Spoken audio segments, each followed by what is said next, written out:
आजाद की एक आवाज पर लग गया नोटों का ढेर। शहरों में चप्पल, छोटी सी भीड़ और चंद्रशेखर आजाद का बड़ा ऐलान। छोटी बच्चों के लिए छोड़ दी कुर्सी, नीचे बैठे सांसद। जो लोग सवाल करते हैं कि चंद्रशेखर आजाद के पास पार्टी चलाने के लिए पैसा कहां से आ रहा है और लोग उनसे प्यार क्यों करते हैं, वो अगले 4 मिनट ये स्टोरी बिना आगे बढ़ाए देखें, सब समझ आ जाएगा। क्योंकि इस बार जो चंद्रशेखर आजाद ने किया है वो किसी खबर में आपने नहीं देखा होगा, और हम गारंटी के साथ कहते हैं कि 99% लोग सोशल मीडिया पर भी इससे अनजान ही रहे होंगे।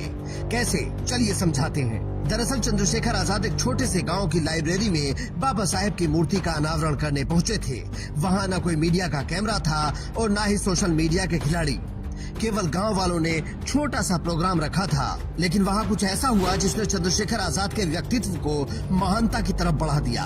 दरअसल गांव के एक व्यक्ति ने चंद्रशेखर आजाद की पार्टी को चलाने के लिए 50,000 रुपए दिए, जिसके बाद चंद्रशेखर आजाद ने कहा कि बाकी लोगों को भी सहयोग करना चाहिए, क्योंकि मैं किसी धन्ना सेठ से हजारों करोड़ नहीं लेना चाहता। फिर क्या था, सभा के बीचों बीच एक कपड़ा बिछा दिया गया और चंद्रशेखर आजाद ने कहा कि जिसकी जितनी इच्छा हो वो उतना पैसा उस रुमाल पर रख दे। इतना कहने की देर थी कि लोगों ने वहाँ पैसे का ढेर लगा दिया। अब कुछ लोग ये देखकर खुश होंगे और कहेंगे कि देखो दूसरों से पैसे ले रहा है, लेकिन इसके बाद जो हुआ उसने उनकी आशाओं पर पानी फेर दिया, क्योंकि चंद्रशेखर आजाद ने कहा कि ये सारा पैसा लाइब्रेरी के काम में लगा देना। कुछ लोगों ने सहयोग में कमी रखी है, मैं देख रहा हूँ उनकी तरफ। बहुत बहुत धन्यवाद। इस सारे सहयोग को लाइब्रेरी में किताबों के लिए लगा देना आप लोग। लेकिन इस कार्यक्रम में सिर्फ यही नहीं हुआ था, मीडिया के कैमरों से दूर कुछ और भी हुआ, जो बताता है कि बाकी नेताओं की तरह चंद्रशेखर आजाद कैमरे के लिए कोई स्टंटबाजी नहीं करते। क्योंकि यहाँ चंद्रशेखर आजाद ने उन छोटी बच्चियों के लिए अपनी कुर्सी छोड़ दी जिन्होंने उनके स्वागत में डांस किया था। उन बच्चियों को कुर्सी पर बैठाकर वो स्टेज पर नीचे बैठ गए। यहीं पर चंद्रशेखर आजाद ने ऐलान किया कि हमारी सरकार आएगी तो सारे शराब के ठेकों को लाइब्रेरी में बदल दिया जाएगा। रहेगा, और इनका जितने ठेके खुले हुए ना, इनकी सबकी लाइब्रेरी बना देंगे हम लोग, चिंता मत करें। गांव से सीख ले गई, ये भी हमने तय कर लिया। इन सारे शराब के ठेकों की जो बड़ी बड़ी दुकानें खुले, इनकी लाइब्रेरी बना देंगे और जनता के लिए खुली कर देंगे कि लाइब्रेरी में बैठ के और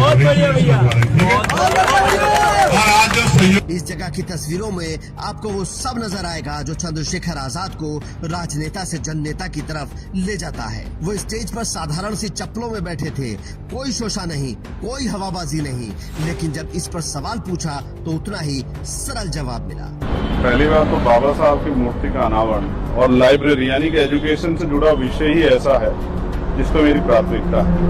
मैं जब बोलने आता हूँ तो मैं सबसे पहली बात ये कहता हूँ कि हम एजुकेशन सिस्टम में एक बड़ा बदलाव करेंगे और कक्षा 1 से लेकर कक्षा 12 तक के एजुकेशन को क्वालिटी एजुकेशन के रूप में बदलेंगे और उसकी सीमाएं नहीं होगी, कोई गरीब है, कोई अमीर है, कोई मतलब पैसे कमी कारण नहीं ले पा रहा है या दूरी कमी कारण नहीं। हम लोग ऐसी पॉलिसी लेके आएंगे, इस तरह की व्यवस्था बनाएंगे कि गरीब और अमीर, ना जाति ना धर्म, सबके बच्चों को एक समान शिक्षा मिले और वो क्वालिटी एजुकेशन, चाहे वो सीबीएसई बोर्ड हो चाहे यूपी बोर्ड को इतना सशक्त बनाया जाए।